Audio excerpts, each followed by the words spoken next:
We're calling it sliding scale. I say words, you pick a number. It's pretty self-explanatory. We got to start with quarterbacks who might be on the move. Brandon, here we go, buddy. Scale of 1 to 10. How confident are you that your guy Russ will be a Seahawk next season?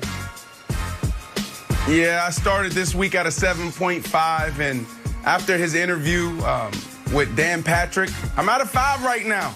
We've never seen Russ show the businessman. We've seen him the father, we've seen him the husband, but not the businessman. And he answered, he said, I'm frustrated.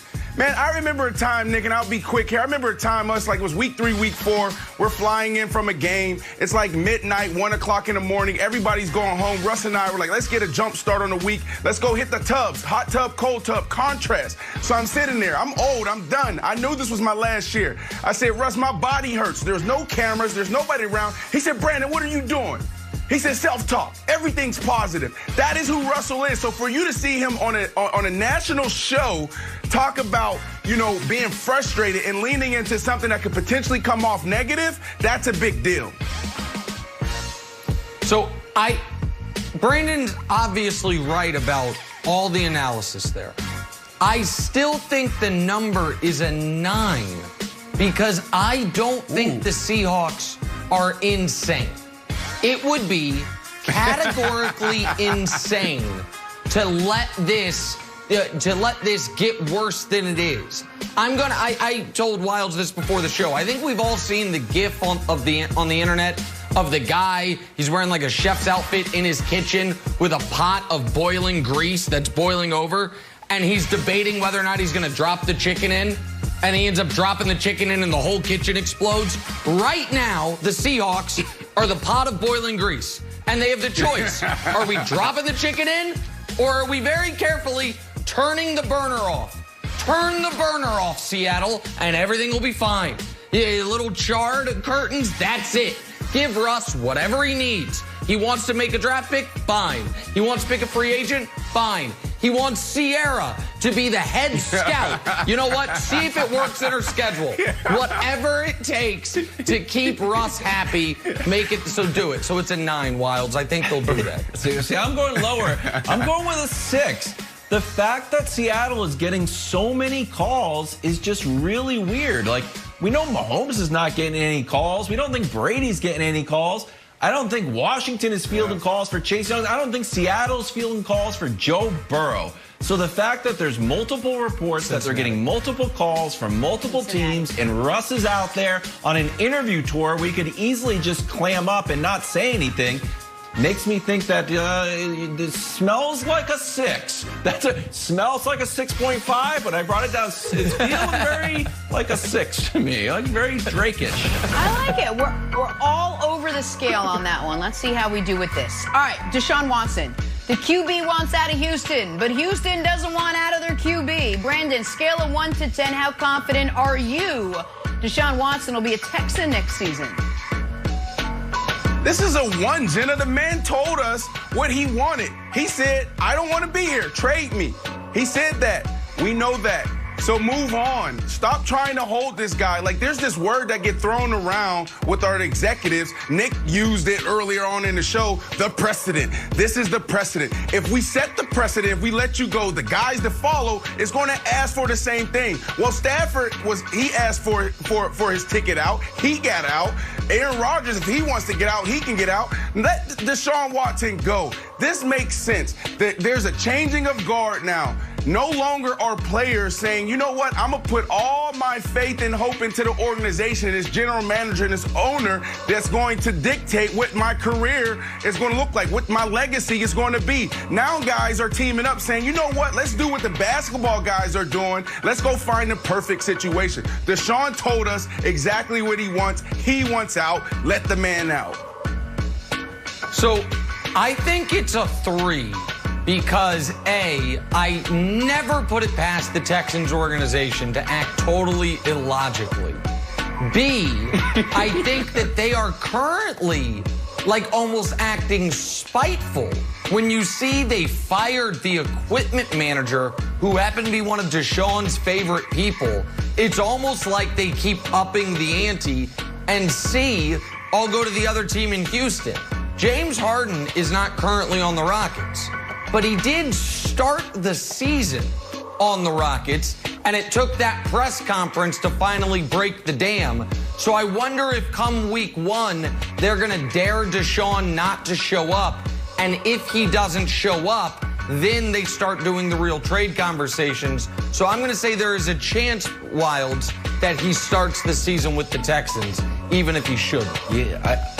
Yeah, I think it's interesting if James Harden's situation has informed the thinking for the Texans. Because, look, the Rockets aren't terrible, and Harden's happy, and, you know, I think Nick Caserio, I think Raphael Stone feels like, all right, I probably made the right move and I traded a superstar. I put it at a 0 because I think there's a strong chance that that he sits out if he doesn't move. But the best move is the Tom Brady factor. You got a great coach. You go to Florida, where there's also no state tax like there was in Texas. I did 0 because he might sit out. I went 0. No, I'm not doing the Jets. No more Jets Photoshops. The graphics team refuses to make them for you, Brandon. They ran out of green. Floor apart. They got to talk some OBJ. You guys, this tweet was the latest from Odell. Odell said, "I'm just being patient for my turn." Although I honestly feel like we hear this every year going into every season from Odell. Brandon, scale of 1 to 10, how confident are you that Odell will be a Brown next season? That is true, and something got to give.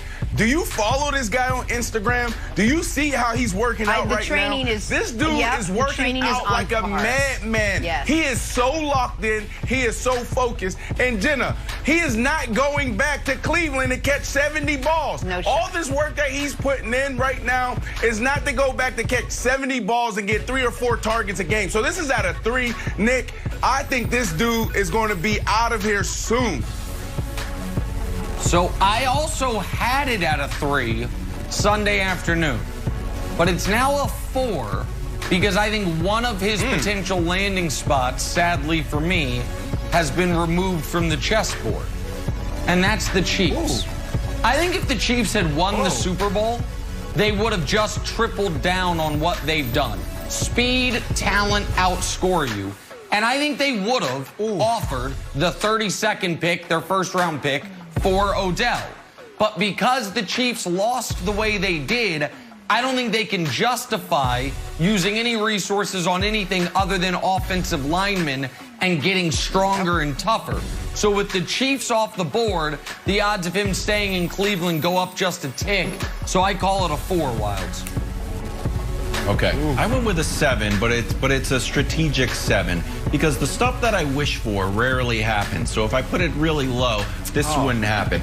Look for Bill Belichick, who's got a ton of cap space in the 15th pick, and Josh McDaniels, who had to run the ball all year. This is going to be like when you start to diet before Thanksgiving. And then you know what? You get to Thanksgiving and you eat the entire table. That was our run game all this year. Like, you guess what? Next year, it's Thanksgiving morning. We're going to start with the pies right away. Boom, 50-yard bomb right to Odell. Start the season fresh. From who? Yeah. I don't quite know who's throwing the ball yet. I'm not sure who's throwing. Edelman, Hall of Famer Julian Edelman. The javelin? You're running out of options. Brooklyn Nets, my friends. The Nets have lost 3 in a row. Wait till you hear why Kyrie says things have been so rough for them lately. It is a litany of things. But first, I will be simple here. Gronk wins Super Bowl. Gronk goes to Disney World. Spike, Gronk, spike. Mickey and Minnie, are you guys ready to learn how to cross spike? Take the football, grasp it with your palm, run spike. Right off the belly of the football. Like this. Yeah!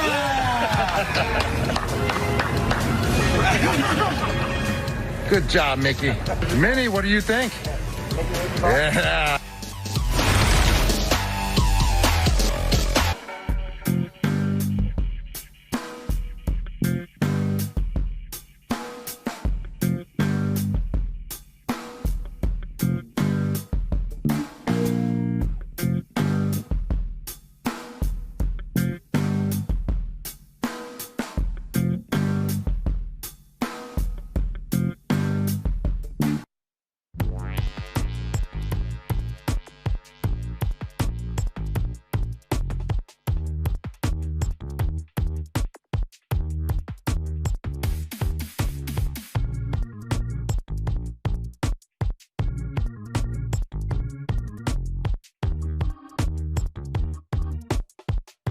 Russ happy, make it, so do it. So it's a 9, Wilds. I think they'll do that. See, I'm going lower.